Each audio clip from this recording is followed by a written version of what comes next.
अध्याय 54, इसे ऊंचा उठाएं। अनुवादक सीक टैलन, संपादक सीक टैलन। मैंने बिना किसी चेतावनी के झो वेन को गुप्त रूप से वापस लाने का आदेश दिया। लेकिन आपने क्या किया? उसे कार से कुचलने की कोशिश की। क्या मैं हाल ही में आप सभी की प्रतिकृति का नवीनीकरण हो गया हूं कि आप भूल गए हैं कि बिजली का रखरखाव कैसे करना है? कियाओ सियुआन ने शांति से कहा, लेकिन उसकी अविवाहित इच्छा थी। लिज कांप उठी और वह तुरंत खड़ी हो गई और झुक गई। सर, मैं अपनी अनुकूलता में विविधता कर रहा था। शुक्र है कि उत्तर का पता नहीं चल पाया है। कृपया मुझे एक और मौका दें। मैं निश्चित रूप से झो वेन को वापस लाऊंगा। का पता नहीं चला। कियाओ सियुआन ने डेस्क पर एक डॉक्यूमेंट्री में शांति से कहा, यह एक नज़र डाली गई है। ये है। लिज ने डोजियर में उलझी और जब उसने इसकी सामग्री पढ़ी तो वह चिंतित हो गई। ये कैसे संभव है? यह असंभव है ना? सर, यहाँ दी गई जानकारी वास्तविक क्या है? कियाओ सियुआन ने लिज पर एक नज़र डाली और धीरे से कहा, मुझे लग रहा था कि झो लिनफेन के साथ ओयांग लैन की शादी अजीब थी। मुझे लगा कि यह उस मामले से हो सकता है, इसलिए मैंने अपने शिक्षक से एन परिवार की मुलाकात की। अभ्यर्थी की जांच में मेरी मदद करने की पेशकश की गई। उसका मानना है कि मेरे शिक्षक ने मुझे किससे कहा था। क्या आपको लगता है कि यह गलत हो सकता है? स्वाभाविक रूप से नहीं। लिज के चेहरे पर चिंता का भाव और अधिक स्पष्ट हो गया। लेकिन क्या एन परिवार का उम्मीदवार एन जिंग नहीं है? ये झो वेन में क्यों बदल गया? उसका ये परिवार से कोई खून का रिश्ता नहीं है और वह आधा बेटा भी नहीं है। एक परिवार किसी बाहरी व्यक्ति को इतना बड़ा मौका क्यों देगा? यह मैं नहीं जानता, लेकिन मैं आश्वस्त हो सकता हूं कि झो वेन को सनसेट कॉलेज में दाखिला मिलने के बाद एन परिवार ने वास्तव में अपने उम्मीदवार का नाम एन जिंग से बदलकर झो वेन कर दिया था। और नियमों के आधार पर एक परिवार के पास अपना उम्मीदवार बदलने का केवल एक मौका होता है। अगर झो वेन मर भी जाए तो इसे किसी और के लिए बदलना असंभव होगा। ऐसा कहने के बाद कियाओ सियुआन ने लिज को जलती हुई नजर से देखा। क्या आप अब भी मानते हैं कि एक परिवार झो वेन के साथ आपकी छोटी दुर्घटना से पूरी तरह अनजान है? जैसे ही लिज ने अपना सिर झुकाया तो उसे ठंडा पसीना आ गया। सर, मुझे अपनी गलतियों का एहसास है। मैं किसी भी सजा के लिए पूरी तरह तैयार हूं। वह अच्छी तरह से जानती थी कि झो वेन अब एन परिवार के लिए कितना महत्वपूर्ण है। उनके लिए यह असंभव था कि उन्हें लुओयांग में ऐसे किसी व्यक्ति को कार से टक्कर मारे जाने की जानकारी न हो। यदि वे वास्तव में इस तरह के घटनाक्रम से इतने बेखबर होते तो वे बहुत पहले ही दूसरों द्वारा साफ साफ निगल लिए गए होते। ये ध्यान में रखते हुए कि आपको हाल ही में विशेष निरीक्षक ब्यूरो में कैसे स्थानांतरित किया गया था और आपको इस बात की जानकारी नहीं है कि हम यहाँ चीजों को कैसे चलाते हैं, मैं इसे जाने दूंगा। इसे दूसरी बार मत दोहराओ, कियाओ सियुआन ने कहा। सर, कृपया मुझे मेरी गलतियों को सुधारने का मौका दें, लिज ने अनुरोध किया। अभी नहीं। झो वेन पहले ही सनसेट कॉलेज के लिए रवाना हो चुके हैं। यदि कोई उचित बहाना नहीं है तो उसे आमंत्रित करना इतना आसान नहीं होगा। मेरे पास अन्य व्यवस्थाएं हैं, इसलिए इस मामले से दूर रहें, कियाओ सियुआन ने हाथ हिलाते हुए कहा। लिज ने एक अजीब अभिव्यक्ति के साथ कहा, मुझे वास्तव में यह अविश्वसनीय लगता है कि इंस अपने उम्मीदवार को झो वेन में बदल देगा। भले ही ओयांग लैन प्यार में अंधी हो गई थी और अपनी बेटी के लिए अवसर के बारे में चिंतित नहीं थी, वे झो वेन को यह अवसर देने के लिए कैसे सहमत हो सकते थे? एन त्यानजुओ के लिए सहमत होना कैसे संभव है? यह अवसर अंश का होना चाहिए। जिस चीज को आप नहीं समझते उसे समझने की कोशिश में अपने प्रयास बर्बाद करने की कोई जरूरत नहीं है। बस वही करो जो तुम्हें करना चाहिए। तुम निलंबित हुए। कियाओ सियुआन ने अपना हाथ लहराया, ये संकेत था कि लिज को चले जाना चाहिए। फिर उसने डोजियर उठाया और उसे पढ़ते हुए खुद से बुदबुदाया, एक परिवार क्या कर रहा है? किसी बाहरी व्यक्ति को इतना बड़ा मौका देना उनके लिए कैसे संभव है? क्या ऐसा हो सकता है कि ओयांग लैन ने यह अवसर इसलिए छोड़ दिया क्योंकि वह नहीं चाहती कि उसकी बेटी जोखिम उठाए? लेकिन एन जिंग की प्रतिभा के साथ उसके सफल होने की संभावना काफी अधिक है। इसे जोखिम भरा नहीं माना जाएगा। क्या जिंग डाओक्सिन की झो वेन के साथ मुठभेड़ और जिस तरह से वह असामान्य रूप से आसपास के क्षेत्र में रहा, पूरी तरह से संयोग है? झो वेन और ली हुआन ने मैट्रिक की कागजी कार्रवाई पूरी करने के बाद ली हुआन ने झो वेन के साथ फोर सीजन्स गार्डन में नहीं रहने का फैसला किया। इसलिए झो वेन ओयांग लैन द्वारा दिए गए छात्रावास कार्ड के साथ अकेले पार्क जैसे विशेष रूप से डिजाइन किए गए क्षेत्र की ओर चला गया। वहां 2 मंजिला इमारतों की कतारें थीं जो बहुत बड़ी नहीं थीं। वे न्यूनतर और सरल थे और प्रत्येक इमारत एक छोटे यार्ड के साथ आती थी। आंगन में कोई दीवार नहीं थी। वे बस एक सफेद लकड़ी की बाड़ से घिरे हुए थे जो वयस्कों की आधी ऊंचाई थी, जिससे लोगों को अपने पड़ोसियों के परिसर में स्पष्ट रूप से देखने की इजाजत मिलती थी। 702 यही होना चाहिए। जो वेन छात्रावास कार्ड के पीछे एक छोटी सी इमारत के सामने खड़ा था। उसने चारों ओर देखा और महसूस किया कि यह फोर सीजन्स गार्डन की आखिरी पंक्ति थी। इस कतार में 3 इमारतें थीं और उसकी इमारत बीच में थी। बाईं ओर की इमारत निर्जन लग रही थी और दाहिनी इमारत के प्रांगण में कुछ पौधे उगे हुए थे और मिट्टी अभी भी नम थी। ये संभवतः किसी के द्वारा बसा हुआ था। जो वेन ने अंदर जाने के लिए दरवाजे को धकेलने के बारे में सोचा जब उसने अपनी दाहिनी ओर की इमारत का दरवाजा खुला होने की आवाज सुनी। फिर उसने एक आकृति को बाहर निकलते देखा। एक जिन। जब जो वेन ने उस आकृति की पहचान की तो वह आश्चर्यचकित रह गया। एनजिंग भी उतना ही अचंभित था, उसे स्पष्ट रूप से यहाँ जो वेन से मिलने की उम्मीद नहीं थी। हालांकि वह तुरंत समझ गई कि क्या हो रहा था। अपने होंठ काटते हुए उसने जो वेन को नजरअंदाज कर दिया और अपना याद छोड़ दिया। चूंकि एनजिंग ने उसे नजरअंदाज कर दिया था, जो वेन ने उसके साथ घुलने मिलने की योजना नहीं बनाई थी। बिना कुछ कहे दोनों ने ऐसा दिखावा किया मानो उन्होंने दूसरे को देखा ही न हो। अपने छात्रावास कार्ड के साथ इमारत में प्रवेश करने के बाद जो वेन को वह स्थान उत्कृष्ट लगा। हालांकि लेआउट और नवीनीकरण सरल थे, फिर भी वे खेती के लिए बहुत उपयुक्त थे। यहां तक कि यह ताकत मापने वाले उपकरणों और अन्य उपयोगी उपकरणों से भी सुसज्जित था। एक नई शुरुआत। बहुत अच्छा लगता है। जो वेन ने पूरी इमारत का सर्वेक्षण करने के बाद पहले कुछ जरूरतें खरीदने की योजना बनाई।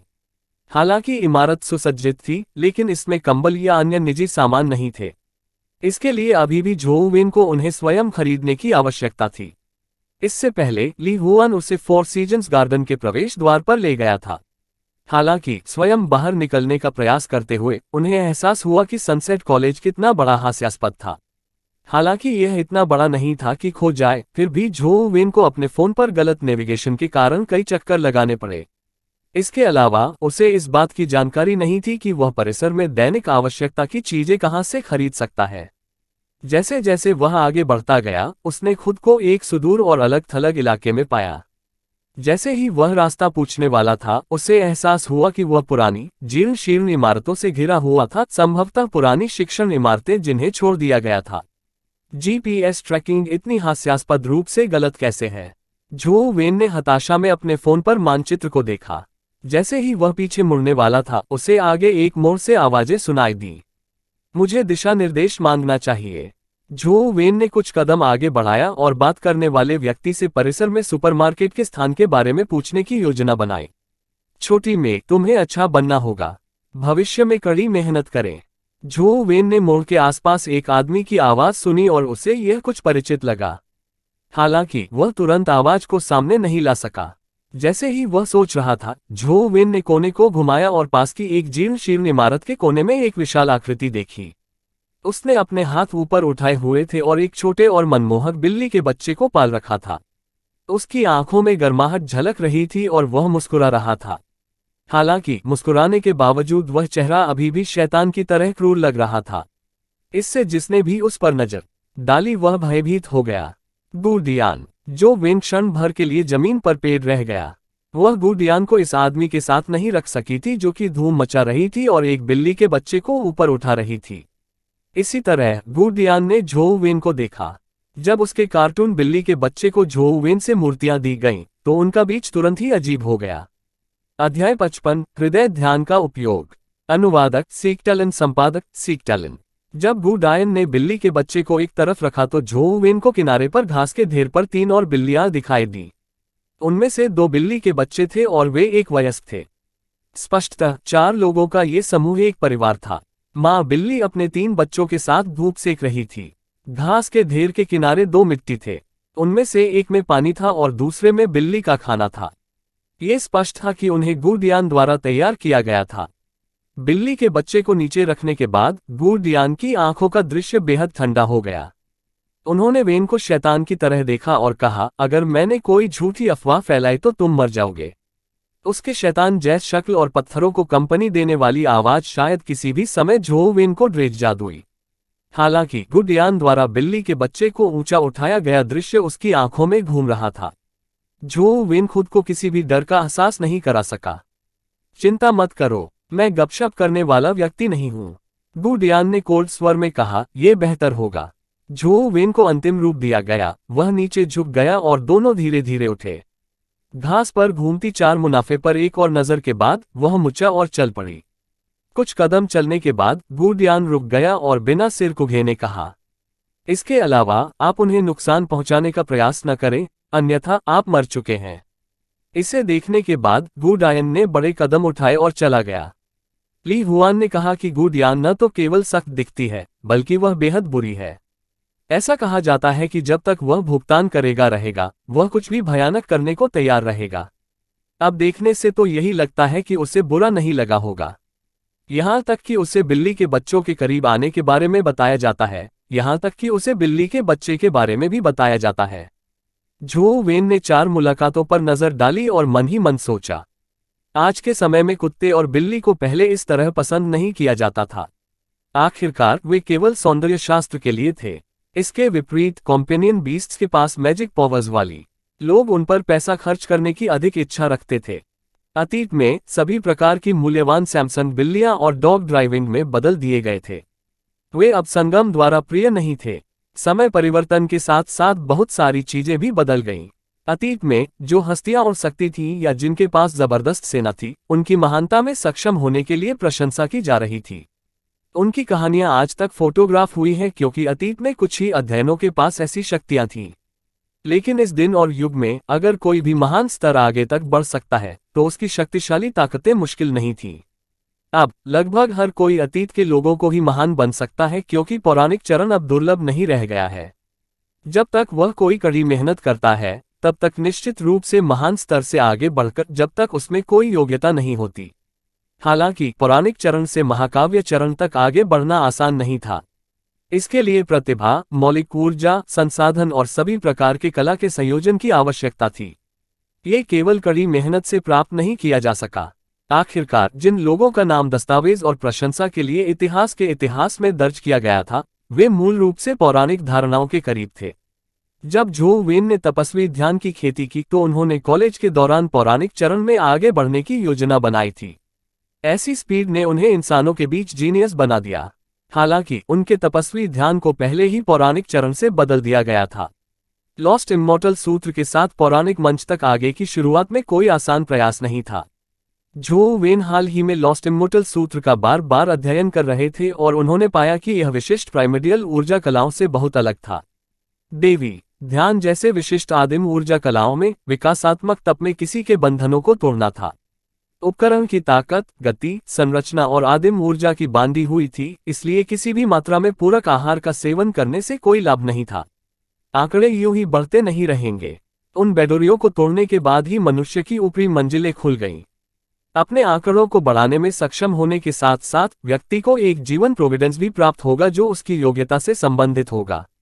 इसे आमतौर पर लेजेंडरी लाइफ प्रोविडेंस के नाम से जाना जाता था। हालांकि झो वेन द्वारा लॉस्ट इमॉर्टल सूत्र के बार बार अध्ययन के बाद उन्होंने उन बेरेजियों के आवास के संबंध में कोई विवरण नहीं देखा। इसलिए झो वेन को अभी भी ये पता नहीं चला है कि वह पौराणिक चरण में आगे बढ़ने के लिए लॉस्ट इमॉर्टल सूत्र का उपयोग कैसे कर सकता है। समूह में पोर्टफोलियो और अपनी दैनिक रोजमर्रा की किताबों के पैकेट में भारी परेशानी झेलने के बाद सामान वह ऑर्केस्ट्रा के लिए अपने टुकड़ों में वापस आ गया। एक बार जब उसने ये सब कर लिया तो उसने पीसना शुरू कर दिया। उसके उद्यम के लिए नेस्ट के साथ जल्द ही कोई प्रगति होने की संभावना नहीं थी। झो वेन ने अंडरग्राउंड बुद्धा सिटी में प्रवेश करने का विकल्प चुना। उन्होंने कमल तालाब में बुद्ध हृदय कमल को कुछ समय के बजट में पीसने को कहा, लेकिन एक भी दोस्त जानवर नहीं गिराया। इसके बजाय उसके उत्परिवर्तित कंगाल चिंटी को विशाल रक्त रंग वाले बुद्ध हॉटलोट्स ने निगल लिया था। झो वेन ने तब रक्त रंग अवतार को छोटे बुद्ध मंदिर में नियंत्रित किया। पत्थर की सीढ़ियां से पहले झो वेन को अपने मूल ऊर्जा कौशल हृदय ध्यान को सक्रिय करने के लिए रक्त रंग का अवतार मिला। छोटे बुद्ध मंदिर के सामने सड़क का विस्तार बेहद विचित्र था। ऐसा लग रहा था कि मृत्यु ही एकमात्र परिणाम है, चाहे वह इसे कैसे भी पार कर जाए। उसे अभी तक इसका कारण नहीं पता चला कि ऐसा क्यों था। हृदय ध्यान का प्रयोग एक अंतिम प्रयास था। उन्होंने महसूस किया कि चूंकि हृदय ध्यान बुद्ध हृदय कमल से आया है, इसलिए संभव है कि इसका उपयोग करना काम करता हो। झो वेन को आश्चर्य हुआ, रक्त रंग का अवतार, जो आमतौर पर उस स्थान पर पहुंचने के बाद मर जाता था जहां वह छोटे बुद्ध मंदिर के साइनबोर्ड को देख सकता था, इस बार नहीं मरा। यह अभी भी और ऊपर जा सकता है और आगे बढ़ सकता है। क्या हृदय ध्यान वास्तव में काम करता है? यहां तक कि झो वेन भी आश्चर्यचकित थे। उन्होंने रक्तरंजित अवतार को आगे बढ़ाया और वास्तव में पूरे रास्ते कुछ भी नहीं हुआ। हालांकि हृदय ध्यान एक मौलिक ऊर्जा कौशल था जो उपयोग के दौरान 2 अंक प्रति मिनट की दर से मौलिक ऊर्जा खर्च करता था। इस तरह से पत्थर की सीढ़ियां चढ़ने से छोटे बुद्ध मंदिर से अभी भी काफी दूरी थी, इससे पहले कि उनकी मौलिक ऊर्जा पूरी तरह से खत्म हो जाती। जिस क्षण हॉट मेडिटेशन प्रभावी नहीं हुआ, रक्त रंग का अवतार जमीन पर गिर गया और गेम की स्क्रीन काली हो गई। चूंकि वह जानता था कि हृदय ध्यान काम करता है, झो वेन ने उत्सुकता से रक्त रंग के अवतार को पुनर्जीवित किया और इसे छोटे बुद्ध मंदिर के पत्थर के मार्ग के सामने लाया। झो वेन ने हॉट मेडिटेशन को सक्रिय किया और रक्त रंग के अवतार को पूरी गति से छोटे बुद्ध मंदिर की ओर दौड़ाया। हालांकि यह एक बार फिर मर गया जब इसकी मौलिक ऊर्जा अपने गंतव्य से लगभग 10 मीटर दूर बह गई। मेरी वर्तमान गति के साथ हॉट मेडिटेशन प्रभावी होने का समय मेरे लिए छोटे बुद्ध मंदिर में जाने के लिए पर्याप्त नहीं है। क्या मुझे तब तक इंतजार करना होगा जब तक कि मैं पौराणिक चरण में आगे नहीं बढ़ जाता और हृदय ध्यान में भाग लेने से पहले मेरे पास प्रचुर मौलिक ऊर्जा नहीं हो जाती? लेकिन मुझे नहीं पता कि पौराणिक मंच पर आगे बढ़ने में मुझे कितना समय लगेगा। हॉट मेडिटेशन जैसे प्राइमर्डियल एनर्जी कौशल जो लगातार प्राइमर्डियल एनर्जी खर्च करते हैं, उच्च रैंक पर कम प्राइमर्डियल एनर्जी खर्च करते हैं। मुझे आश्चर्य है कि क्या हृदय ध्यान के साथ भी ऐसा ही है। वर्तमान में हॉट मेडिटेशन रैंक 7 पर है। अगर मैं रैंक 8 या रैंक 9 हॉट मेडिटेशन कर सकता हूं, तो शायद मुझे छोटे बुद्ध मंदिर में प्रवेश करने का मौका मिल सकता है। चूंकि उसके पास करने के लिए और कुछ नहीं था, झो वेन ने कुछ प्राप्त करने की आशा में प्रयास करके देखने की मनोवृत्ति के साथ बुद्ध हॉट लोट्स को पीसना जारी रखा। बार बार पीसने के बाद झो वेन को एक पैटर्न का एहसास हुआ। रक्त रंग का बुद्ध हृदय कमल शुरुआत में हमेशा पानी के भीतर डूबा रहता था। झो वेन द्वारा कमल तालाब के मध्य में कुछ बुद्ध हृदय कमलों को तोड़ने के बाद ही रक्त रंग का बुद्ध हृदय कमल क्रोध में पानी की सतह से ऊपर उठ गया। अध्याय 56 चांदी की आंखों वाला पंख वाला बाज। अनुवादक सीकटलन, संपादक सीकटलन। चांदी के धागों वाली उड़ने वाली चींटी के धागों के साथ झो वेन ने रक्त रंग वाले बुद्ध हाथ से युद्ध करने के लिए सीधे कमल तालाब के ऊपर भारी उड़ान भरी। हालांकि उनकी मृत्यु कई बार हुई, लेकिन यह वापसी के बिना नहीं थी। झो वेन रक्त रंग के बुद्ध हृदय लोट्स के लिए उपलब्ध कुछ चालों से अज्ञात था, वह ज्ञान जो उसने बार बार होने वाली रेस तरह से प्राप्त किया था। हालांकि वह अस्थायी रूप से इसे मारने में असमर्थ था, फिर भी उसने इसे मारने का एक तरीका बताया। वह शक्तिशाली नहीं था, इस प्रकार उसे अपने शीर्षक को साकार करने से देखा जा रहा है। झो वेन, जल्दी उठो। ये बहुत अच्छा है कि हम अर्ली डिप्लोमा पास कर लें, अन्यथा हम एक बेहतरीन शो देखने से चूक गए। ली हुआन ने सुबह सवेरे उसे फोन किया। कौन सा शानदार शो? झो वेन ने फोन रखा और सुपरमार्केट से पहले हाथ हिलाया। क्या मैंने यह नहीं बताया कि महान स्तर के छात्र उड़ान टिकट में सक्षम शक्तिशाली साथी जानवर खरीद रहे हैं? वे आज रक्तरंजित बुद्ध हॉट लोट्स को मारने की योजना बना रहे हैं। आइए एक नज़र के लिए आगे बढ़ें, ली जुवान ने सुझाव दिया। ठीक है। झो वेन को पौराणिक मंच पर युद्ध देखने में भी रुचि थी। वह हिल से उठा, नाया और बाहर चला गया और 4 सीजन्स गार्डन के प्रवेश द्वार पर ली हुआन से मिला। ली हुआन स्पष्ट रूप से कुछ समय से प्रतीक्षा कर रहा था। जैसे ही उसने झो वेन को बाहर आते देखा, उसने उसे प्राचीन इनलेट की ओर खींच लिया। जैसे ही वे भागे, उसने कहा, जल्दी करो, अगर हम देर हो गए तो हम सो मिस कर देंगे। झो वेन को ली हुआन से पता चला कि जिस व्यक्ति ने रक्त रंग के बुद्ध हॉट लोट्स को मारने की योजना बनाई थी, वह सनसेट कॉलेज में तीसरे वर्ष का प्रसिद्ध सीनियर यांग ली था। वह एक शक्तिशाली व्यक्ति थे जो पौराणिक स्तरों तक आगे बढ़े थे। जाहिरा तौर पर वह लेजेंडरी कंपनी के अंडे के छिलके के लिए बड़ी नकदी खर्च की थी और रक्त रंग के बुद्ध हॉट लोट्स को मारने के लिए उशान में तेजी लाने के उपाय थे। जैसे ही यह पूरा हुआ, वह कमल तालाब की ओर दौड़ गया। दोनों मूल बुद्ध शहर में प्रवेश के बाद कमल तालाब की ओर भागे। झाला तालाब के आसपास कई छात्र थे। उन्होंने स्पष्ट रूप से समाचार सुना था और यांग ली को रक्त पत्थर वाले बुद्ध हृदय लोट से युद्ध देखने के लिए यहां आए थे। जैसे ही वे दोनों आए, एक आदमी अपनी ओर भागा। भाई जुवान, भाई वेन, सुमियांतु, आपने भी सनसेट कॉलेज के लिए आवेदन किया है। झो वेन ने उस व्यक्ति को पहचान लिया। जू मियांतू ने शर्मिंदगी से अपना सिर खुजलाया, वह अपने कारणों को बताने में असमर्थ लग रहा था। बगल में ली हुआन ने हैरान होकर उसे डांटा, यार बस कहो। ऐसा नहीं है कि यह कोई अपमानजनक बात है। वास्तव में जू मियांतू को पिछले साल मैट्रिक पास होना चाहिए था। हालांकि परीक्षा में मेरी मदद करने के लिए उन्होंने सनसेट कॉलेज में अपना आवेदन 1 साल के लिए टाल दिया। जू मियांतू ने हंसते हुए कहा, भाई जुबान जैसे प्रतिभाशाली व्यक्ति को मेरी मदद की जरूरत भी नहीं थी। मैं तो बस अज्ञानी था। जैसे ही तीनों ने बातचीत शुरू की, उन्हें हंगामा सुनाई दिया। एक जिंग यहाँ है। एन परिवार से एक जिंग। और कौन हो सकता है? सचमुच वह अफवाहों पर खरी उतरती है। वह सचमुच बहुत सुंदर है। मैंने सुना है कि वह 13 साल की उम्र में महान स्तर पर पहुंच गई थी। वह बेहद प्रतिभाशाली है और एक मजबूत परिवार से आती है। उसके पास पैसा, प्रतिभा और रूप है।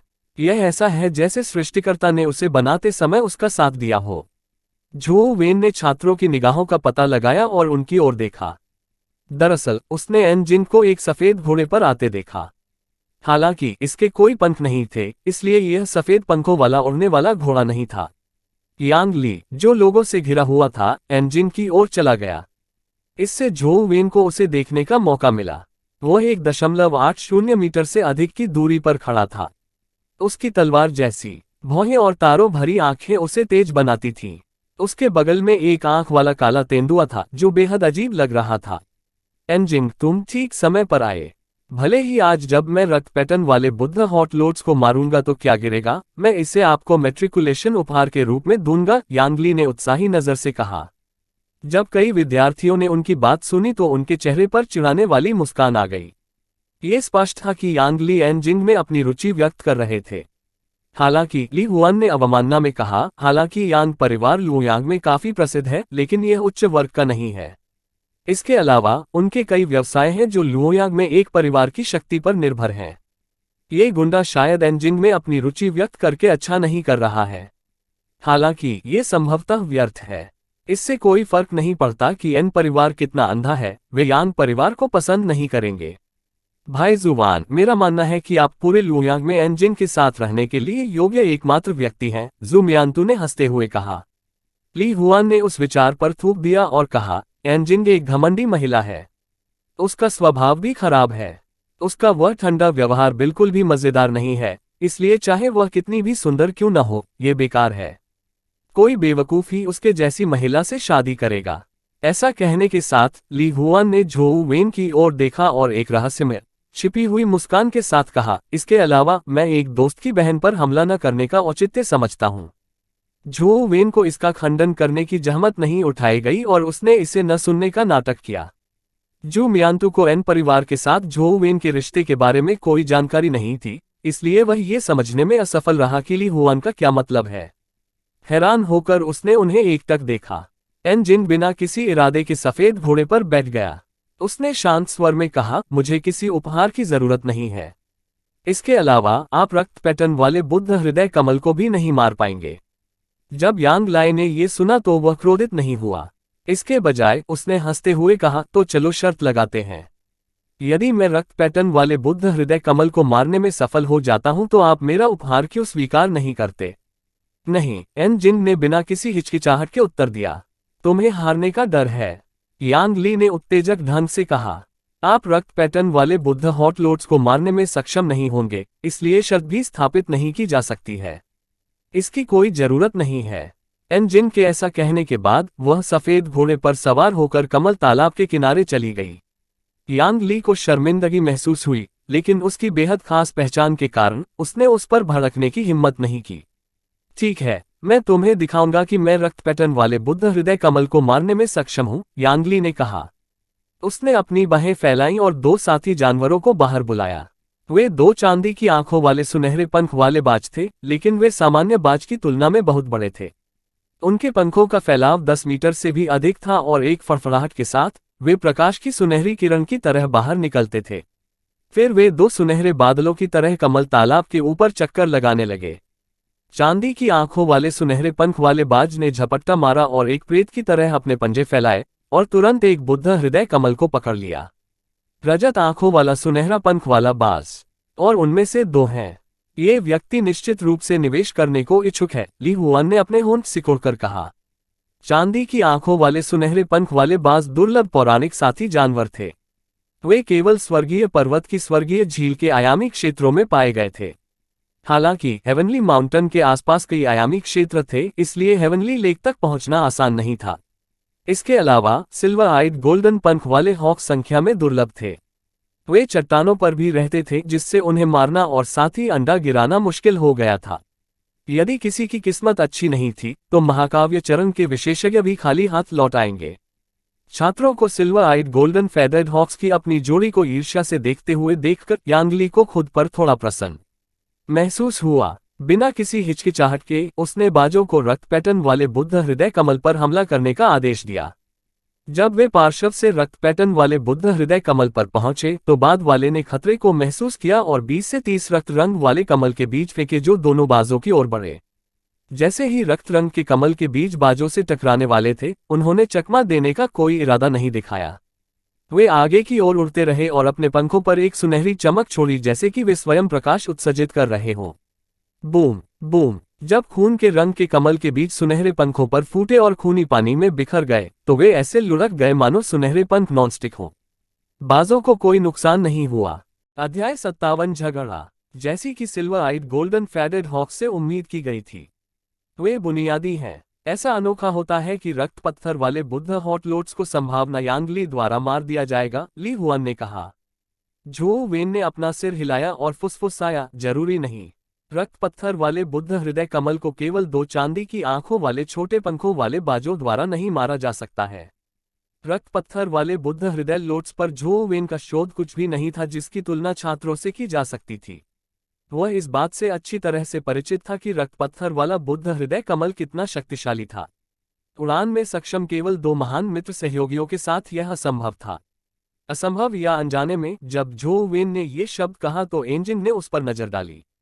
ली जुआन ने बस यही कहा था कि जब कमल तालाब में एक क्लास का अनुभव हुआ तो ऐसा क्यों हुआ।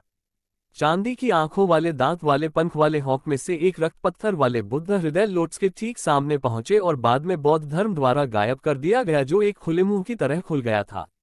जैसे ही दूसरा चांदी की आंखों वाला सोना वाला पंख वाला बाजा अपने पंजों से दांतों को झुकाए रखने वाला था, जो सोने की रोशनी में चमक रहे थे, राख के पैटर्न पर चढ़े हुए बुद्ध एक बैठे हुए बुद्ध ने आशावादी प्रकाश की किरणें निकाली।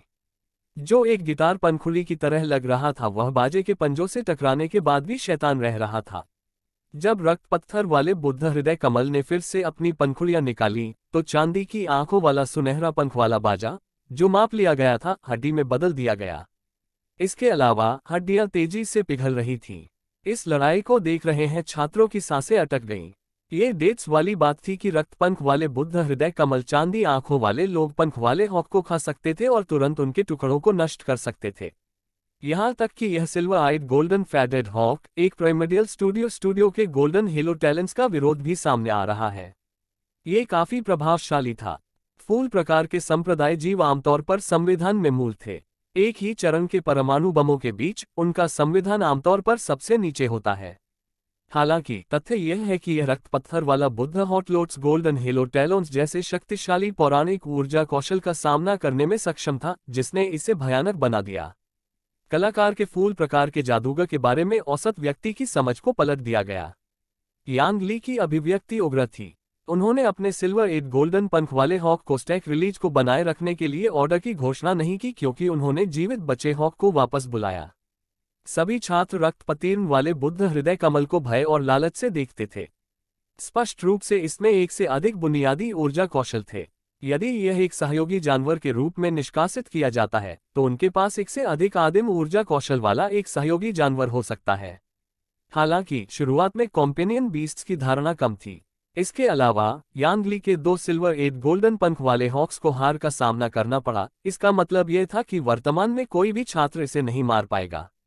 आपको कैसे पता चला कि दोनों हॉक्स पैटर्न वाले बुद्ध हॉट लोट्स के लिए मेल नहीं खाए थे?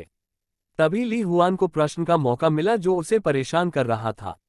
यह नजर से साफ था। झो वेन ने क्षेत्र प्रस्थान की तैयारी करते हुए कंधे उचकाए। यह अनुमान नहीं था कि छात्र रक्त पैटर्न वाले बुद्ध हॉट लोट्स को भविष्य में निकट भविष्य में मार दिया जाएगा। ये कमल का फूल संभावित पौराणिक दैवज्ञ में शीर्ष पर था।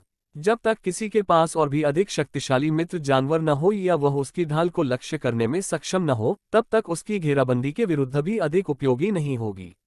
भाई वेन, आप ये दिखाने में सक्षम थे कि हॉक्स हॉट पैटर्न वाले बुद्ध लोट से मेल नहीं खा रहे थे, तो इसका मतलब यह नहीं है कि आपके पास इसे मारने के साधन हैं। झो वेन से मॉस्को ही जू मियांतू की झलक दिखाई देती है। जू मियांतू के बारे में अधिक जानने के लिए कुछ नहीं कहा गया। वह कोई बुरा आदमी भी नहीं था, लेकिन वह एक ऐसा व्यक्ति था जिसने अपना मुंह बंद कर लिया था। उसने अपनी आवाज नहीं दबाई थी, जिससे आसपास के लोगों को उसकी बात सुनने का मौका मिला।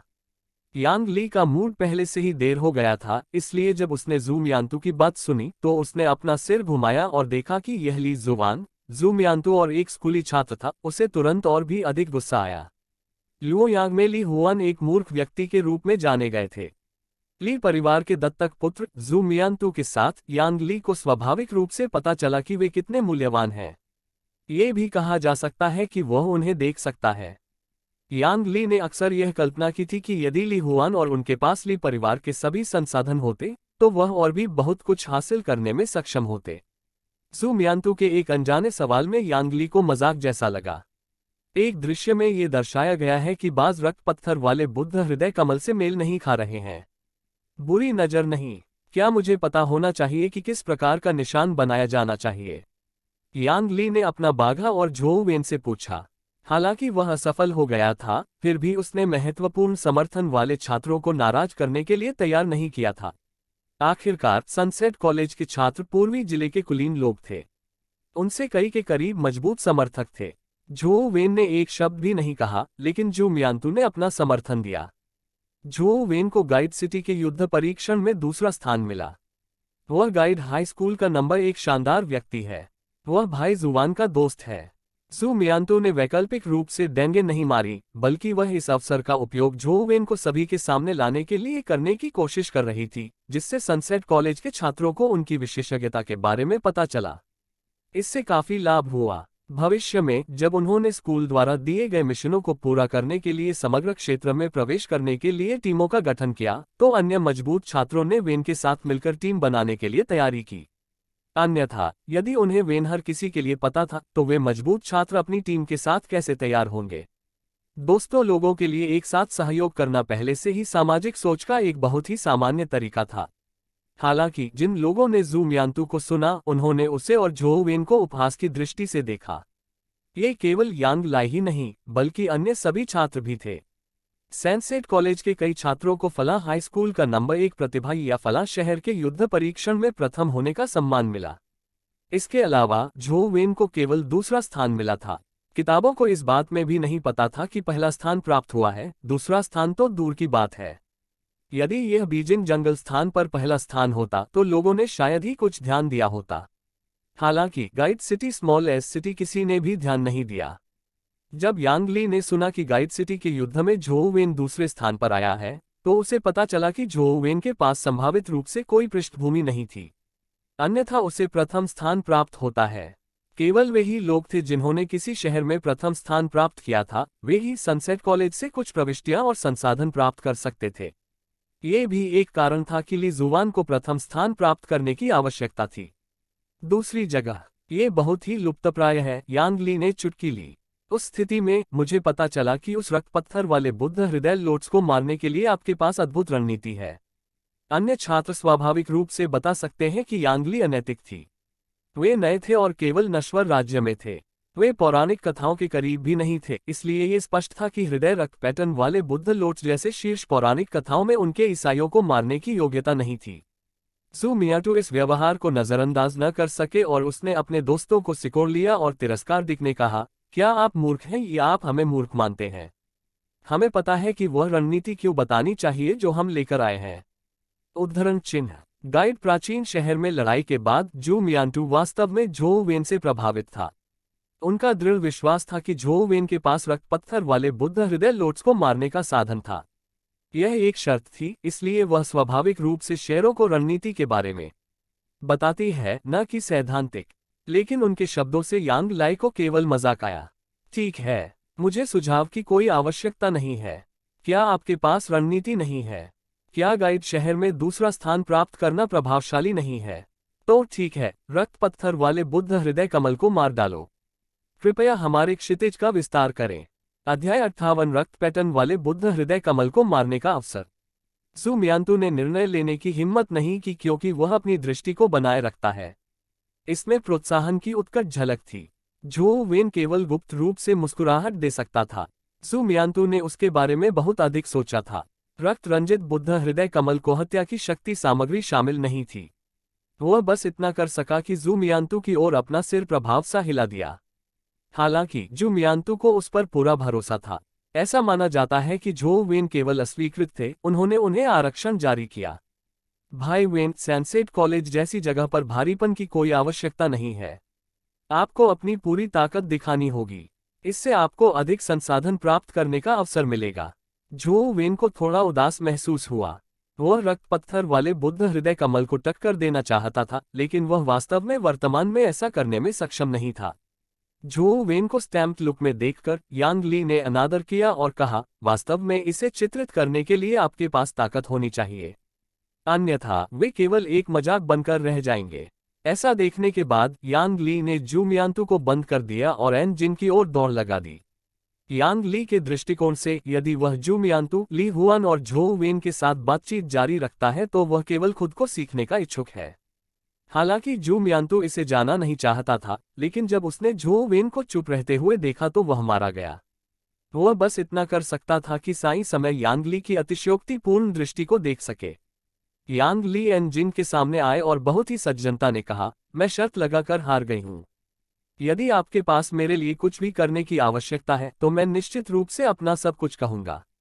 हालांकि मेरी उत्सुकता यह है कि आप क्यों जानते हैं कि सिल्वर आइड गोल्डन पंख वाले हॉक्स रक्त पत्थर वाले बुद्ध हॉट लोट्स मेल नहीं खाते थे। ऐसा क्या हो सकता है कि आप पहले भी इससे लड़ चुके हो?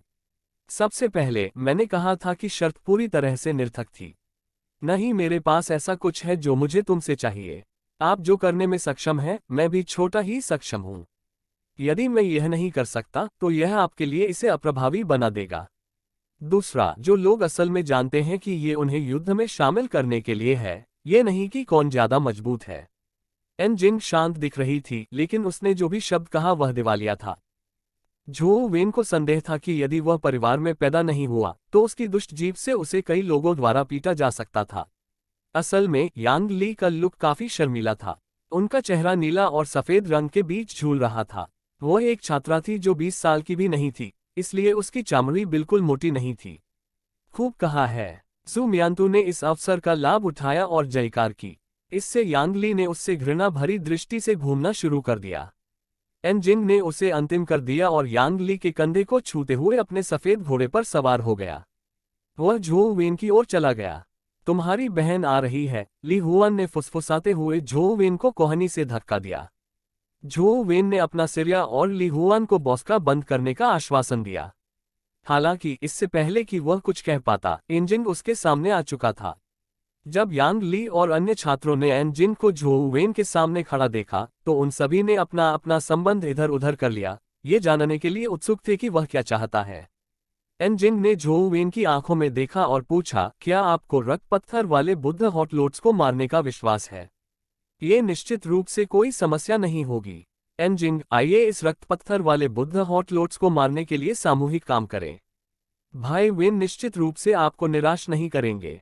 यदि जो वेन अच्छा प्रदर्शन करना चाहता है तो वह उसे अपने कलाकारों से उखाड़ने में सक्षम नहीं हो सकता है। इसके अलावा इस सुंदरी का परिवार भी शामिल था। वह लुओयांग के एन परिवार की बेटी थी। वह वास्तविक रूप से लुओयांग की एक राजकुमारी थी। क्या वह सही है? भाई वेन, ज़ू मियांतु ने झो वेन को कोहनी मारी जब उसने झो वेन की ओर देखा, जबकि उसकी पृथ्वी एन जिन की ओर थी। उनका मतलब स्पष्ट था, वह चाहते थे कि झो वेन अच्छा काम करे। हालांकि झो वेन को पता था कि ज़ू मियांतु के इरादे अच्छे थे, लेकिन वह वास्तव में ऐसा नहीं कर सका। वह बस शांति से खेलना चाहता था और उसके यहाँ एकत्र होने का कोई इरादा नहीं था। एन जिन के साथ खुद को शामिल करना आखिरी चीज थी जो वह करना चाहती थी। तुम्हारे पास सात्विक बेतुके विचार हैं। यदि एंजाइना वास्तव में रक्त पत्थर वाले बुद्ध हृदय कमल को पीटना चाहती है तो क्या आपके पास भी मौका होगा? यांग ली ने पहले से ही ज़ू मियांतु से अभद्रता की थी, इसलिए वह मदद नहीं कर सकी बल्कि एक भद्दी टिप्पणी कर दी। एन जॉइन की बदकिस्मती से सारा ने गुस्से में आकर जू मियांतू को आउट कर दिया। कुत्ता तो कुत्ता है, ये केवल आपके मालिकों की संपत्तियों को धमकाना जानता है। हालांकि आपको कम से कम अच्छे तरह से देखना होगा वह कौन सा शास्त्रीय स्वामी है। जब यांग ली ने ऐसा कहा तो न केवल जू मियांतू के चेहरे के भाव बदले बल्कि ली हुआन और झोउ वेन भी अपवाद नहीं थे। ली हुआन ने कोल्ड स्वर में कहा, यांग ली, आपने कहा था कि कुत्ता कौन था। मैं आपको फिर से इसका साहस दिखाने वाला हूँ। यांग ली ने अनाप शनाप कहते हुए कहा, लुओयांग शहर में कौन नहीं जानता कि आपके पिता को बेटे गोद लेने का आनंद मिलता है। यह अच्छी तरह से कहा गया है, यह एक दत्तक पुत्र है, लेकिन मामले के मूल में यह सिर्फ आपके लिए परिवार द्वारा पाला गया एक लैपडॉग है। ये तो सब जानते हैं, तो मैंने गलत क्या कहा। ली जुबान का लुक कूल है। जैसे ही वह भड़कने वाला था, जू मियांतू ने उसे रोक लिया। आश्चर्य की बात यह है कि जू मियांतू नाराज नहीं थे। वह यांग की ओर से मुस्कुराती हुई बोली, ये सही है। मैं ली परिवार का कुत्ता हूँ। मुझे ली परिवार के कुत्ते पर भी गर्व और सम्मान की अनुभूति होती है। ली परिवार मेरा दाता है और मुझे उसका लाभ हुआ है। यह उस व्यक्ति की तरह नहीं है जो किसी परिवार का कुत्ता बनने के लिए उत्सुक है, लेकिन वे उस पर नजर डालने की जहमत भी नहीं उठा सकते। जो चीज कुत्ते से भी बदतर है उसका उल्लेख उसने करना नहीं है। जू मियांतू के शब्दों ने यांग ली को बहुत परेशान किया। ये सच था कि यांग फैमिली एन फैमिली के साथ थने मिलने की कोशिश कर रही थी, लेकिन एन फैमिली का इस पर कायम रहना अज्ञात था। असिस्टेंट यांग परिवार को कभी भी सही मूल्य में स्वीकार नहीं किया गया था। इसलिए ये कथन ही यांग लाई की अभिव्यक्ति काफी बदल गई। उनका चेहरा बेहद क्रोधित था। उसकी आंखों ने ज्यू मियांतू को बुरी तरह से देखा, जैसे उनकी हत्या करने का इरादा झलक रहा हो। क्या ली परिवार का कुत्ता सिर्फ डराना ही जानता है? यदि आप बेरोजगार ही प्रभावशाली हैं तो आप कहते हैं, तो रक्त पत्तन वाले बुद्ध हृदय कमल को मार डालो, अन्यथा बंद करो, यांग ली ने अवांछित दृष्टि से कहा। यदि वे सार्वजनिक रूप से नहीं होते तो उन्होंने तुरंत कार्रवाई की और जू मियांतू को मार डाला। जू मियांतू पीछे वाला ही था कि उसे अपने कंधे पर एक हाथ का एहसास हुआ। फिर उन्होंने कहा, यदि आप रक्त पत्थर वाले बुद्ध हृदय कमल को खाना चाहते हैं तो हम इसे एक साथ कर सकते हैं। भाई वेन, सात्विक। जू मियांतू खुश हो गया क्योंकि उसने जल्दी से पूछा। झोउ वेन ने थोड़ा सिर हिलाया और नामांकित से कहा, जब तक आप अपने दोस्त जानवर की बलि से इनकार नहीं करेंगे। जू मियांतू ने झोउ वेन और यांग लाई के कारण संघर्ष शुरू हो गया था, इसलिए स्वाभाविक रूप से खाली वह नहीं बैठ सका क्योंकि यांग ली द्वारा जू मियांतू का उपहास किया जा रहा था। हालांकि रक्त पत्थर वाले बुद्ध हृदय लोट्स को मारने में सक्षम होने का दावा सिर्फ एक क्षण का प्रोत्साहन नहीं था। झोउ वेन वास्तव में खेल में रक्त पैटर्न वाले बुद्ध हॉट लोट्स को नहीं मारा सका। ये खेल नहीं था। उसका अकेले सामना करना की बर्बादी नहीं थी और उसकी मदद के लिए उसके पास अभी भी जू मियांतू और ली जुबान थे। झोउ वेन ने अपने नजदीकी साथी को पोर्ट किया था। यदि उन्होंने उन्हें अच्छी तरह से नियंत्रित किया और कोई गलत नहीं किया, तो उनका मानना था कि वह अपनी समझ के आधार पर रक्त पत्थर वाले बुद्ध हृदय कमल को मार सकते हैं। डरने की कोई बात नहीं है। चलो इसे करो, जू मियांतू ने यांग लाई से कहा। सुना है यांग, हम इसे अभी मार डालेंगे। अपनी आखिरी खोलो और इसे अच्छे से देखो। क्षुद्रग्रह के लिए हमें दोष मत दो। यांग ली ने उपहास के साथ कहा, मैं इसका इंतजार कर रही हूँ। उनके दृष्टिकोण से यह मूर्खतापूर्ण था कि त्रिरक्त पत्थर वाले बुद्ध हृदय लोट्स को मारा जा सकता था। यहाँ तक कि 2 सिल्वर आइड गोल्डन पंख वाले हॉक्स भी इसका मुकाबला नहीं कर सकते थे, इसलिए यह मजाक होगा अगर मॉर्टल स्टेज में 3 नए खिलाड़ी इसे मारेंगे। अध्याय 59 बुद्ध हृदय कमल को घेरना। ली हुआन और झोउ वेन उन लोगों के पहले समूह में से थे जिन्होंने रक्त पैटर्न वाले बुद्ध हॉट लोट्स की खोज की थी। झोउ वेन खेल में इसे खत्म करने की रणनीति पर विचार कर रहा था। इसी तरह ली हुआन भी ढीली नहीं पड़ रही थी। उसने रक्त पैटर्न वाले बुद्ध हॉट लोट्स को मारने की उम्मीद में उड़ान भरने में सक्षम पौराणिक साथी जानवरों को प्राप्त करने के लिए सभी प्रकार के तरीकों की कोशिश की थी। हालांकि उड़ान भरने में सक्षम पौराणिक साथी जानवर दुर्लभ थे। जिनके पास काफी ताकत थी उन्हें आसानी से हासिल नहीं किया जाता था। इसके अलावा ली जुबान केवल नश्वर अवस्था में था, इसलिए उसने जिन पौराणिक साथी जानवरों को जन्म दिया था उन्हें पौराणिक अवस्था की तुलना में अधिक समय और प्रयास की आवश्यकता थी। इस समय ली हुआन ने केवल एक पौराणिक स्काई शंख का आविष्कार किया था। जू मियांतू भी नश्वर अवस्था में थे। उसके पास अजेय संयोजक दिव्य कला नहीं थी, इसलिए वह एक महान साथी जानवर को पालने में सक्षम नहीं था। हालांकि वह हमेशा ली हुआन का दाहिना हाथ रहा था। जब जियांग हाओ ने ली हुआन को धोखा दिया था तब भी उन्होंने योगदान दिया था। इसलिए ली हुआन ने एक मॉर्टल dragon scale turtle companion egg प्राप्त किया और उसे दिया। हालांकि यह केवल नश्वर अवस्था में था, यह ब्लैक ड्रैगन पूल में रहता था, इसलिए इसमें संक्षारक तरल पदार्थों के प्रति अत्यधिक उच्च प्रतिरोध था।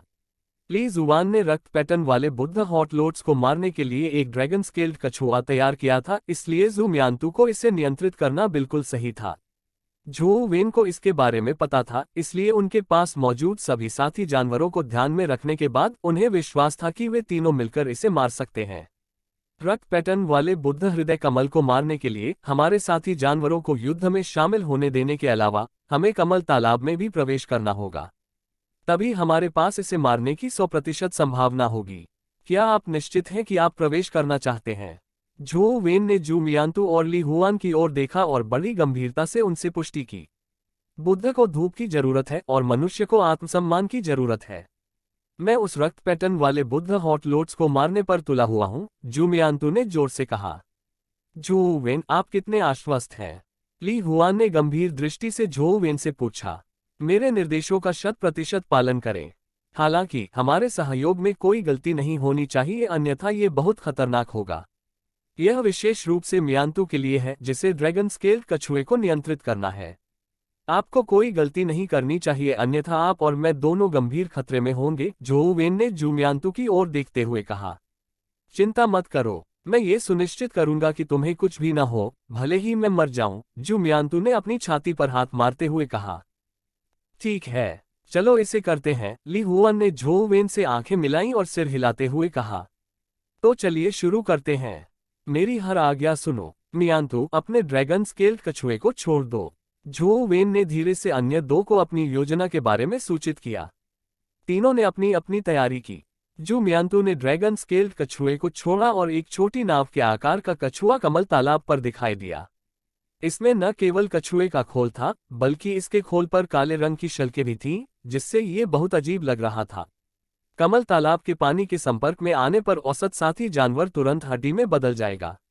फिर भी ये ड्रैगन स्केल्ड कछुआ पूरी तरह से ठीक था। वह कमल तालाब में एक छोटी काली नाव की तरह तैर रही थी। जू मियांतु और ली हुआन कछुए की पीठ पर कूद पड़े। झो वेन उस पर कूदने ही वाला था कि अचानक उसे एक ठंडी, स्पष्ट आवाज सुनाई दी। अच्छे इरादों के परिणाम अच्छे नहीं हो सकते। कभी कभी अच्छे इरादे जान भी ले सकते हैं। झो वेन ने अपना सिर घुमाया और देखा कि एन जिंग अपने सफेद घोड़े पर ठंडे भाव के साथ बैठी है। वह वही थी जिसने ये वाक्य कहा था। कछुए की पीठ पर कूदने से पहले झो वेन ने उसकी ओर देखा और मुस्कुराया। ड्रैगन स्केल्ड कछुआ झील और हरे कमल के पत्तों के माध्यम से तेजी से रक्त पैटर्न वाले बुद्ध हृदय कमल के पास पहुंचा। जब ये रक्त पैटर्न वाले बुद्ध हॉट लोड से लगभग 20 मीटर की दूरी पर था, झो वेन ने ड्रैगन स्केल कछुए को रोकने के लिए जू मियांतु को बुलाया। मियांतु, हमारा इंतजार करने के लिए यहीं रुको। ली जुआन के लैंडिंग बिंदुओं पर लगातार ध्यान देना सुनिश्चित करें। योजना का पालन करें। सुनिश्चित करें कि कुछ भी गलत न हो, झो वेन ने जू मियांतु से फिर कहा। भाई वेन, चिंता मत करो। जब तक मैं मर नहीं जाता, मैं तुम्हें गारंटी देता हूं कि तुम दोनों के साथ कुछ भी बुरा नहीं होगा, जू मियांतु ने अपनी छाती पर थप्पड़ मारकर गारंटी दी। ठीक है। झो वेन ने सिर हिलाया और ली हुआन की ओर देखा। योजना के अनुसार कार्य करें। पुष्टिकरण कहने के बाद ली हुआन ने अपने प्रसिद्ध साथी जानवर स्काई कोंच को बुलाया। आकाश शंख समुद्र में पाए जाने वाले शंख जैसा दिखता था, लेकिन इसमें पंखों का एक जोड़ा था। इसकी बॉडी का आकार वोक्सवैगन बीटल के बराबर था। हवा में उड़ते समय यह बेहद स्थिर था। हालांकि यह बहुत धीमी गति से उड़ता था, फिर भी यह अपनी उड़ान जारी रखने के लिए जमीन पर उतरने की आवश्यकता के बिना लंबे समय तक आकाश में उड़ने में सक्षम था। पौराणिक आकाश शंख, ऐसा कैसे हो सकता है? क्या ली हुआन नश्वर अवस्था में नहीं है? उसके लिए आकाश शंख को उगाना कैसे संभव है? बैंक के छात्रों में से एक ने तुरंत स्काई शंख को पहचान लिया और चिल्लाने से खुद को नहीं रोक सका। क्या तुम बहुत ज्यादा उपद्रव नहीं कर रहे हो? ली जुआन ने ब्लैक नाइट और ज़ेड आइड व्हाइट टाइगर को बुलाते हुए हंसते हुए कहा। ब्लैक नाइट एक कवच में तब्दील हो गया जिसने ली हुआन के शरीर को ढक दिया। जहां तक ज़ेड आइड व्हाइट टाइगर का सवाल है, ये टाइगर सोल सेबर में बदल गया। इसकी ठंडी झलक ने किसी की आत्मा को झकझोर दिया। कृपान के हैंडल में बाघ की आंख जैसा दिखने वाला एक रत्न जड़ा हुआ था। ब्लैक नाइट और ज़ेड आइड व्हाइट टाइगर, वे दोनों महान साथी जानवर हैं। स्वर्ग, क्या ली जुबान नश्वर अवस्था में नहीं है? क्या चल रहा है? क्या ये व्यक्ति वास्तव में ली परिवार का उड़नाव पुत्र है? छात्रों ने अविश्वास से उसकी ओर देखते हुए अपनी आंखें फैला ली। ली जुवान को अपने आप में थोड़ी खुशी महसूस हुई। काला कवच पहनकर और स्काई शंख की सवारी करते हुए टाइगर सोल सेबर को पकड़कर वह जबरदस्त धूमधाम के साथ रक्त पैटर्न वाले बुद्ध हृदय कमल की ओर उड़ गया। झो विन उसकी तुलना में फीका लग रहा था। उसने उत्परिवर्तित कंकाल चींटी को बुलाया और बिना किसी हथियार या कवच के उसकी पीठ पर खड़ा हो गया। परिवर्तित कंकाल चींटी पानी की सतह के पार रक्त पैटर्न वाले बुद्ध हृदय कमल के दूसरी ओर चली गई। मियांतु, ली हुआन पर अधिक ध्यान दो। सुनिश्चित करें कि वह पानी में न गिरे। झो वेन ने जू मियांतु को फिर से आग्रह करते हुए देखा। चिंता मत करो भाई वेन, जू मियांतु ने अपनी छाती पर थप्पड़ मारते हुए कहा। झो वेन ने आगे कुछ नहीं कहा। उत्परिवर्तित कंकाल चींटी और आकाश शंख रक्त पैटर्न वाले बुद्ध हृदय कमल पर दोनों तरफ से बंद हो गए। झो वेन की तुलना में ली हुआन की गति तेज होने के कारण बाद वाला स्पष्ट रूप से जानबूझकर थोड़ा पीछे रह गया था। बूम बूम, 10 से अधिक रक्त रंग के कमल के बीजों ने ली हुआन पर गोली चलाई, जिससे वह और स्काई कोंच तुरंत ढक गए, जिससे पीछे हटने के सभी रास्ते बंद हो गए। एक तेज दहाड़ के साथ ली जुवान ने टाइगर सोल सेबर को खून के रंग के कमल के बीज पर मारा। कृपाण इतना तेज था कि बीज आधे होने पर भी नहीं फूटे। बीज तभी फूटा जब दोनों हिस्से 1 मीटर से अधिक दूर तक उड़ गए। क्या वह वास्तव में ली परिवार का मूर्ख तीसरा युवा मास्टर ली हुआन है? यांग ली ने आश्चर्य से देखा जब ली जुवान ने अपना कौशल दिखाया। उसने सभी रक्त रंग वाले कमल के बीजों को काट दिया और रक्त पैटर्न वाले बुद्ध हृदय कमल पर हमला किया। और जब ली हुआन रक्त पैटर्न वाले बुद्ध हॉटलोट्स के हमलों को संभाल रहा था, झो वेन ने उत्परिवर्तित कंकाल चींटी को पूरी गति से रक्त पैटर्न वाले बुद्ध हॉटलोट्स की ओर भागने का आदेश देने का मौका लिया। जब वह रक्त पैटर्न वाले बुद्ध हॉटलोट्स से 3 मीटर से कम दूरी पर था, झो वेन ने उत्परिवर्तित कंकाल चींटी को कूदने का आदेश दिया। और यही वह क्षण था जब रक्त पैटर्न वाले बुद्ध हृदय कमल ने उत्परिवर्तित कंकाल चींटी को निगलने के लिए अपनी पंखुड़ियां फैला दी। यदि उत्तरार्ध थोड़ा धीमा होता तो झो वेन और उत्परिवर्तित कंकाल चींटी को निगल लिया जाता। अभी झो वेन दहाड़े। ली जुवान ने स्काई कोंच से कूदने में संकोच नहीं किया और दोनों हाथों से कृपाण पकड़कर रक्त पैटर्न वाले बुद्ध हृदय कमल पर हमला कर दिया। टाइगर सोल सेबर से एक चकाचौंध सफेद कृपाण किरण निकली, जिसने तुरंत रक्त पैटर्न वाले बुद्ध हृदय कमल की पंखुड़ियों को तोड़ दिया। पंखुड़ियों से लाल चमक निकली जिसने टाइगर सोल सेबर के प्रहार का विरोध करने का प्रयास किया। हालांकि कृपाण किरण बहुत तेज थी। ली जुवान की कृपाण प्रकार की प्राइमरियल ऊर्जा कौशल के साथ संयुक्त टाइगर सोल सेबर ने पंखुड़ियों को काट दिया। पंखुड़ी खुली हुई थी जिससे काले कमल का पात्र प्रकट हो रहा था। उस पर काले विषैले मस्सों से ढका हुआ एक गहरा काला टोड बैठा हुआ था। इसने अपना मुंह खोला और ली हुआन पर जहर का एक कौर उगल दिया। अध्याय 60 प्रायश्चित। ली जुवान की सेना उस समय खत्म हो गई थी जब उसकी दरार ने बुद्ध पैटर्न वाले फूलों की सजावट को तोड़ दिया था। इसके अलावा वह चकमा देने में असमर्थ थी। स्काईशैंक उड़ान में बहुत धीमी गति थी जिससे वह ली हुआन के साथ टिकने में असमर्थ था। यह अभी भी एक और अधिक टर्मिनल पर फ्लोरिंग था और जिस दिशा में ये जा रहा था वह ली हुआन की ओर नहीं था। अचानक ली हुआन के दुश्मनों के नीचे एक कलाकार दिखाई दिया जो उसके तलवों पर वार कर रही थी। झो वेन फूल कर आया था। झो वेन के क्रांतिकारी कदम ही ली हुआन ने अपनी सेना में अपनी सेना को शामिल कर लिया और इसे आकाश में अंतिम मंजूरी के लिए एक प्रेरणा के रूप में इस्तेमाल किया। झो वेन तेजी से नीचे गिर गया जिससे उन्हें टॉट के जेल शॉट से बचने में मदद मिली।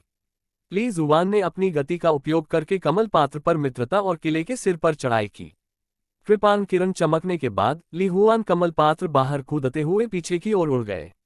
उलझन एक बम की तरह फैट हो गया और उड़ते हुए तीरों की तरह उड़ते हुए दिशा में एक विशाल क्षेत्र को कवर कर लिया गया। ली जुवान पहले से ही हवा में रहने वाले हमलों से बचने में असफल था, लेकिन स्काई शंख जो लगातार आकाश में था ठीक समय पर आ गया और अपने शरीर ली जुवान और जहरीले तरल पदार्थ के बीच में डाल दिया।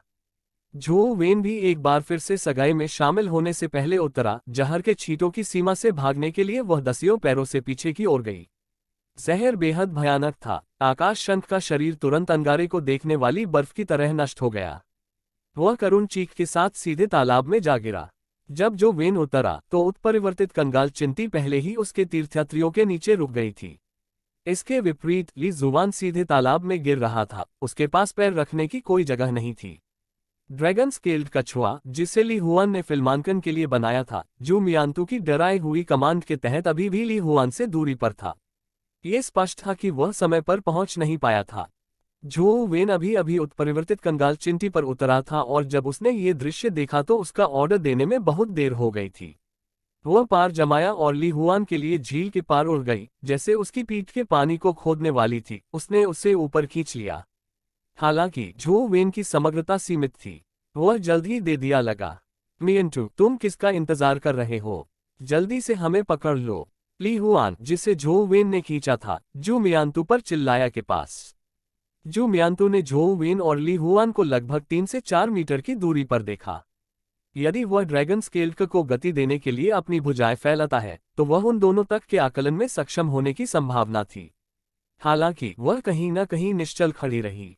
जब उसकी दादी की नसें धड़क रही थीं तो उसने अपने दांत भींच लिए। आखिरकार उसने कुछ भी न करने का निर्णय लिया। जू मियांतू, क्यों? ली जुबान ने मुंह पर मुंह बना लिया। इस स्तर पर यह पहले से ही उसके लिए स्पष्ट था कि जू मियांतू ने उस पर हमला किया और झो वेन को एक जाल में फेंक दिया था। यांग लाई के शुरुआती उकसावे से लेकर उनके खतरे की ओर से लेकर मूंद लेने तक सब कुछ जू मियांतू द्वारा गोली मारी गई थी। एकमात्र व्यक्ति जो ऐसा करने में सक्षम था, उसे ली जुबान का विश्वास जीतना था और उसके बारे में सब कुछ पता था, जू मियांतू। हालांकि ली हुआन कुछ नहीं कर सका। वह केवल जू मियांतू का ध्यान से देख सकता था क्योंकि दोनों तालाबों में के टुकड़े डाल दिए गए थे। तट पर जयकारे गूंजने लगे। आखिरकार वे अभी भी छात्र थे। खैर, वे जो वेन या ली हुआन को पसंद नहीं करते थे, उनमें से किसी ने भी अपनी मृत्यु की इच्छा नहीं की थी। जब ली जुबान और झो वेन तालाब में गिराए गए थे, जू मियांतू के चेहरे पर लिखा था, मेरे पास कोई विकल्प नहीं था।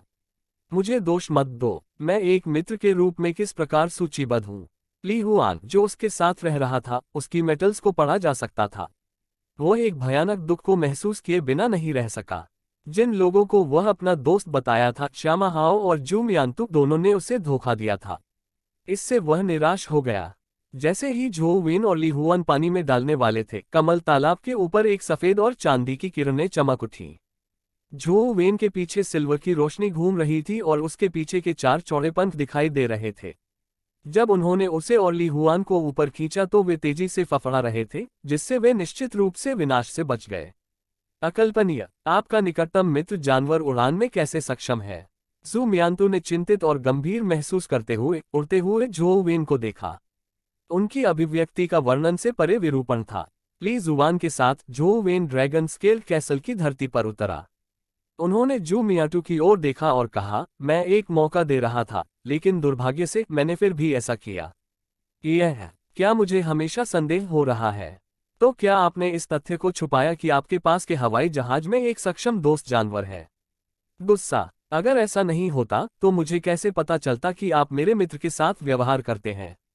झो वेन ने डिजाइन से कहा, मैं शांत स्वभाव का हूं और नहीं जानता कि लेखों के साथ अच्छा व्यवहार कैसे किया जाए, इसलिए जब दूसरे मेरे साथ अच्छे होते हैं तो मुझे संदेह होता है कि उनका कोई गलत उद्देश्य नहीं है। हालांकि मैं ये भी चाहता हूं कि आपने इसी तरह मेरे साथ एक दोस्त की तरह व्यवहार किया हो, लेकिन दोषी ने दुर्भाग्य से साबित कर दिया है कि ये दुनिया उतनी ही बड़ी है जितनी मैंने कल्पना की थी। इतना देखने के बाद झो वेन ने कमल तालाब के किनारे की ओर देखा। उसने एक खूबसूरत लड़की को शुद्ध सफेद दीवार के साथ आकाश में तैरते देखा। ये सुंदर और पवित्र जानवर आश्चर्यजनक रूप से पौराणिक देवदूत मित्र जानवर था। ये देवदूत मित्र जानवर लगभग उसी समय कमल तालाब के ऊपर और उस पार उड़ गया था जब झो वेन ने सिल्वर विन फ्लाइंग चींटी को बुलाया था। धन्यवाद। झो वेन ने सफेद घोड़ों की पीठ पर सवार एंजिन को देखा। झो वेन ने एंजिन की चेतावनी को समझ लिया था। वह जू मियांतू का परीक्षण करने के लिए केवल अज्ञानता प्रकट की थी। तुरंत ही देवदूत मित्र जानवर प्रकट हुआ। भले ही झो वेन को एक व्यक्ति के रूप में एंजिन पसंद नहीं था, उसे लगा कि उसे धन्यवाद की आवश्यकता है। मुझे डर था कि तुम मरोगे नहीं और मैं तुम्हारी मौत को साफ सुथरा बनाना चाहता था। ऐसा प्रतीत होता है कि मेरे पास कोई अवसर नहीं है, एंजिन ने भावशून्य अभिव्यक्ति के साथ कहा और उसने अपने देवदूत साथी जानवर को वापस लेने के लिए अपना हाथ बढ़ाया। फिर वह सफेद घोड़े पर सवार होकर चली गई। जू मियांतू, मुझे तुम्हें जीने का एक कारण बताओ, ली हुआन ने ठंडी दृष्टि से उससे कहा। भाई हुआन, मुझे क्षमा करें, मैं सचमुच मजबूर था। तुम्हारे भाई ने मुझे मजबूर किया है। कृपया मुझे छोड़ दो। जू मियांतु दया की भीख मांगने के लिए ली हुआन के पैरों से लिपटते हुए अपने घुटनों पर बैठ गया। तुमने एक बार मेरे लिए अपनी जान जोखिम में डाल दी थी। मैं आपकी जान न लेने का विकल्प चुन सकता हूं, लेकिन आपने न केवल मुझे बल्कि झो वेन को भी नुकसान पहुंचाने की कोशिश की। आपका जीवन 2 जिंदगियों का प्रायश्चित करने के लिए पर्याप्त नहीं है। ली जुआन ने जू मियांतु को लात मारी और पलट गया। जू मियांतु की ओर पीट करके उसने कहा, स्क्रैम, यदि तुम लुओयांग को जीवित छोड़ सकते हो तो मैं तुम्हारी जान बख्श दूंगा। जू मियांतु के चेहरे पर उदासी भरी अभिव्यक्ति थी। वह ली परिवार से था और जानता था कि यह क्या करने में सक्षम है। जब तक ली हुआन उसे छोड़ने को तैयार नहीं था, तब तक उसके पास लुओयांग को जीवित रखने का कोई रास्ता नहीं था। अपनी निराशा में जू मियांतु की आंखों में नफरत की झलक दिखाई दी। वह क्रूर दृष्टि से दहाड़ते हुए अपनी पूरी ताकत से ली हुआन पर झपटा। तो फिर चलो एक साथ मरें। जैसे ही जू मियांतु ली जुबान पर झपटने वाला था, ली जुआन ने उसे चकमा देने के लिए एक कदम उठाया, जैसे कि उसकी नजर उसकी पीठ पर थी। खुद को रोक पाने में असफल जू मियांतु कमल तालाब में गिर गया। जू मियांतु पानी में संघर्ष करता रहा और रोता रहा। खून के उभरने से उसका मांस खत्म हो गया था। यह अत्यंत असंबद्ध और सादृश्य लग रहा था।